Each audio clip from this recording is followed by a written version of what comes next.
Hallelujah. കരങ്ങൾ താഴ്ത്താം. അമ്മമാരുടെ പ്രാർത്ഥന രണ്ടാമത്തെ ഒരു പ്രാർത്ഥനയാണ്. അപ്പന്മാരുടെ പ്രാർത്ഥനയ്ക്കാണോ അമ്മമാരുടെ പ്രാർത്ഥനയ്ക്കാണോ വില കൂടുതൽ? അത് അമ്മമാർ പറയും. അപ്പോൾ അമ്മമാരുടെ പ്രാർത്ഥന കേട്ട് എത്ര പേരെ രക്ഷപ്പെട്ടിട്ടുള്ളൂ? വീട്ടിൽ എത്ര പേര് രക്ഷപ്പെട്ടിട്ടുണ്ട്? ഈ വീട്ടിൽ ഒറ്റയാളെ രക്ഷപ്പെട്ടിട്ടുള്ളൂ. ഇനി ഒരു അപ്പൻ വീട്ടിൽ ദൈവത്തെ അറിഞ്ഞ ഒരാളാണ് എത്ര പേര് രക്ഷപ്പെടും? ഒരാളാണോ 3 പേരാണോ? വീട്ടിലുള്ളവർ മുഴുവൻ രക്ഷപ്പെടും. അതൊരു ബൈബിളിൽ ഒരു സംഭവമുണ്ട്. ബൈബിളിൽ ഒരു വാക്കുണ്ട്, സക്കേവൂസ്. നിങ്ങൾ വായിച്ചിട്ടുണ്ട്. ഈ സക്കേവൂസ് എന്ന് കേട്ടാൽ നമുക്ക് തോന്നത്തില്ല. ആളൊരു അപ്പനാണ്, കുടുംബനാഥനാണ്, ഭാര്യയുണ്ട്, മക്കളുള്ള ഒരു കുടുംബനാഥനാണ്. ആര്? ഇവിടെ ദൈവത്തെ കാണണമെന്ന് ആഗ്രഹം ആർക്കാ ഉണ്ടാകുന്നത്? അപ്പനാ ഉണ്ടാകും, കുടുംബനാഥനാ ഉണ്ടാകുന്നത്. കുടുംബനാഥൻ പോവാണ് ദൈവത്തെ കാണാൻ വേണ്ടി, ഈശോയെ കാണാൻ വേണ്ടി പോയിട്ട് വീട്ടിലേക്ക് വരുന്നത് ആരെ കൂട്ടിക്കൊണ്ടാ? ഈശോയെ. അപ്പന്മാരുടെ ഡ്യൂട്ടിയാണിത്, അപ്പന്മാരുടെ ഒബ്ലിഗേഷനാണിത്, കടമയാണിത്. എൻ്റെ വീട്ടിലുള്ള എല്ലാവരും ആ കുടുംബനാഥനിലൂടെ വേണം ദൈവത്തെ കാണാനും ദൈവത്തെ അറിയാനും. അപ്പോൾ ഒന്ന് നമുക്ക് നമ്മുടെ വീട്ടിലെല്ലാവരും പലരും പറയും, വീട്ടിൽ പ്രാർത്ഥിക്കും, പലപ്പോഴും അപ്പനുണ്ടാവില്ല വീട്ടിൽ പ്രാർത്ഥന. കടയടച്ച് വരുമ്പോൾ സമയം പോവും, പിന്നെ ബിസിനസ്, തിരക്ക്, ജോലി, പിന്നെ കണക്ക് കാര്യങ്ങൾ, ഉത്തരവാദിത്തങ്ങളെല്ലാം. അപ്പോൾ അപ്പനുണ്ടാവില്ല. നമ്മുടെ കുടുംബത്തിലെ ഒരു അനുഗ്രഹം തടസ്സപ്പെട്ട് കിട്ടും. നമുക്കതിന് മാത്രം സമയമില്ല. ഈ വീട്ടിലെ സക്കേവൂസ് എന്ന് പറയുന്ന ആളെന്ന ഒരു പരമ ദാരിദ്ര്യം പിടിച്ചു കിടന്ന ഒരാളല്ല. നല്ല അന്നത്തെ കാലത്ത് സമ്പന്നനായൊരു മനുഷ്യനാണ്, അറിയപ്പെടുന്ന ഒരാളാണ്. അദ്ദേഹമാണ് പോയത് ദൈവത്തെ വീട്ടിലേക്ക്. ഈശോ, ഈ സക്കേവൂസ് എന്ന കുടുംബനാഥൻ ഈശോയെ കൂട്ടിക്കൊണ്ടുവരുന്ന അന്നു വരെ സക്കേവൂസിന്റെ ഭാര്യ ഈശോ ആരാണെന്ന് കണ്ടിട്ടില്ലായിരുന്നു. ആരിലൂടെയാ കണ്ടത്? ഭർത്താവ് കൂട്ടിക്കൊണ്ടു വന്നപ്പോഴാ കണ്ടത്. മക്കൾ കണ്ടിട്ടില്ലായിരുന്നു. എങ്ങനെയാ കണ്ടത്?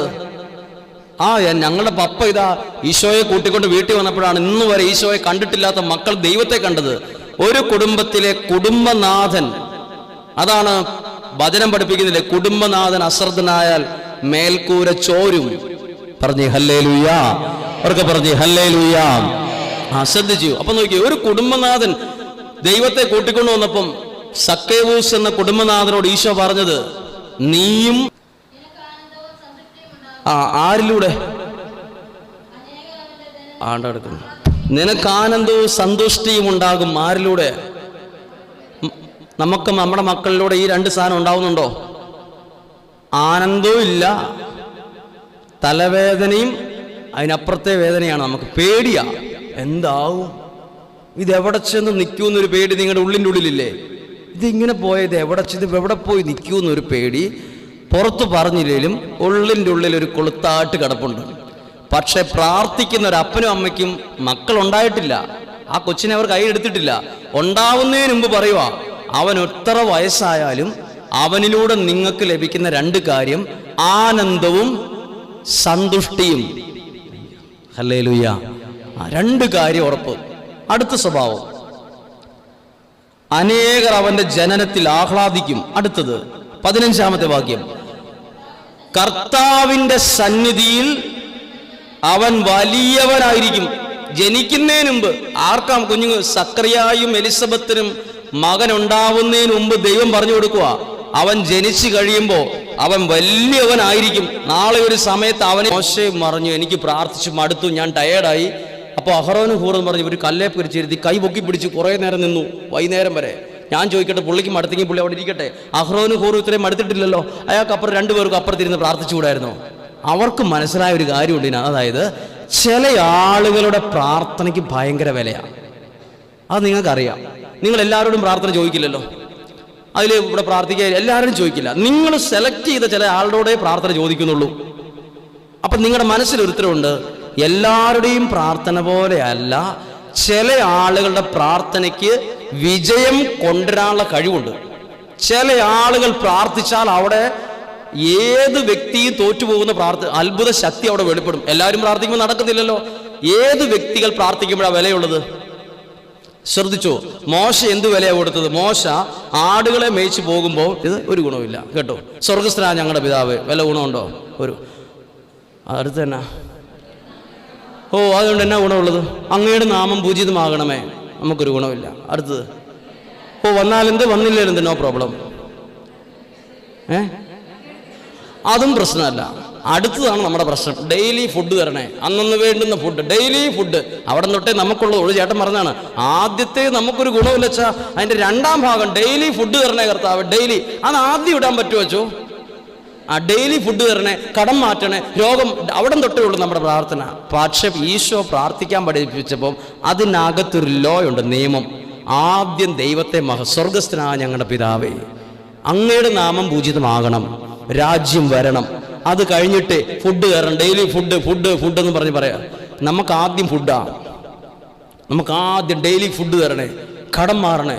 പ്രാർത്ഥിക്കുന്നതിൻ്റെ അകത്ത് പ്രാർത്ഥനയുടെ നിയമമുണ്ട്. ഹല്ലേലൂയ. ഇനി അടുത്ത് ഒരു കാര്യം കൂടെ പറയാം. പ്രാർത്ഥിക്കുന്നതിൻ്റെ അകത്ത് വിശുദ്ധ ലൂക്കായുടെ സുവിശേഷം 11-ാം അധ്യായത്തിലാണ് ഈശോ പ്രാർത്ഥിക്കാൻ പഠിപ്പിച്ചത്. ആണോ?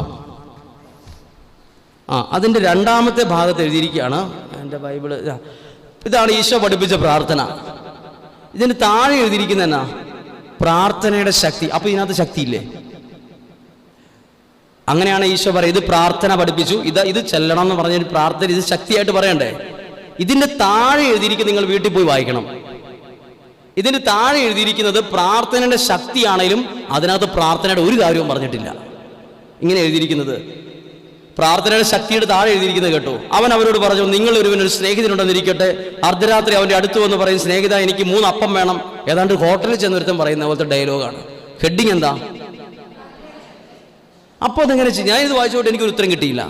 ഈശോ പ്രാർത്ഥിക്കാൻ പഠിപ്പിച്ചിട്ട് താഴെ എഴുതണമായിരുന്നു, ഞാൻ ഈ പഠിപ്പിച്ച പ്രാർത്ഥന കടബാധ്യത വരുമ്പോൾ 250, രോഗം വരുമ്പോൾ 280, അത്രയും പ്രാവശ്യം നിങ്ങൾ കണ്ടിന്യൂസ് ആയിട്ട് ചെല്ലണം.